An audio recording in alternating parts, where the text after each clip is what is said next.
மிக முக்கியமான ஒரு விஷயத்த சொல்றேன், நல்லா கேட்டுக்கோங்க. மிக முக்கியமான விஷயம், வாழ்க்கை பிறப்புங்கிற ஒரு கோட்ல ஆரம்பிக்குதா இல்லையா? அந்த பிறப்புங்கிற கோட்ல ஆரம்பிச்ச மாதிரியே மறுபடியும் மரணம்ங்கிற அதே கோட்ல வந்து முடியும். பிறக்கும் போது எப்படி ஒண்ணும் இல்லாம வந்தானோ அது போல மரணிக்கும் போதும் ஒண்ணுமே இல்லாம எல்லாத்தையும் விட்டுட்டு போயிருவான். அவனுடைய செல்வம், சொத்து, குடும்பம், குழந்தை எல்லாத்தையும் விட்டுட்டு ஒண்ணும் இல்லாம பிறந்தது மாதிரியே போய் சேர்ந்துருவான். அப்ப எதுக்கு இந்த வாழ்க்கை, எதுக்கு இவ்வளவு பெரிய போராட்டம்னு கேட்கக்கூடியவங்களுக்கு இறை தூதர் இந்த 3 செயல்களை நீங்க உலகத்துல வாழும் போதே விதை போடுங்கன்னு சொன்னாங்க. அது பின்னால நீங்க அறுவடை செய்வீங்க, நீங்க மரணிச்சதற்கு பிறகும் உயிரோட வாழ்வீங்க, அதன் காரணமான்னு சொன்னாங்க.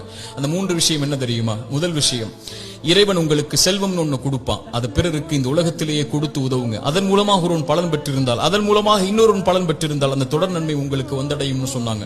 இரண்டாவது, இறைவன் உங்களுக்கு கல்வின்னு ஒண்ணு கற்றுக் கொடுப்பான். எதுவா இருந்தாலும் சரி, ஒரு எழுத்தா இருந்தாலும் சரி, அது பிறருக்கு பலன் பெற கற்றுக்கொடு. அதன் மூலமாக அவன் பலன் பெற்றிருந்தால், அதன் மூலமாக பலன் பெற்றிருந்தால் அந்த நன்மை வந்து சேரும்னாங்க. மூன்றாவது, இறைவன் உங்களுக்கு குழந்தை ஒன்று கொடுப்பான். கணவன் மனைவி நோக்கமே அதுதான்.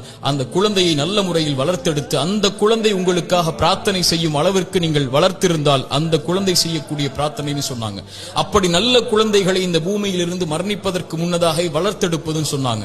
இந்த 3 விஷயத்தை யார் இந்த பூமியில் மரணிப்பதற்கு முன்னதாகவே உலகத்தில் விதை போடுவாரோ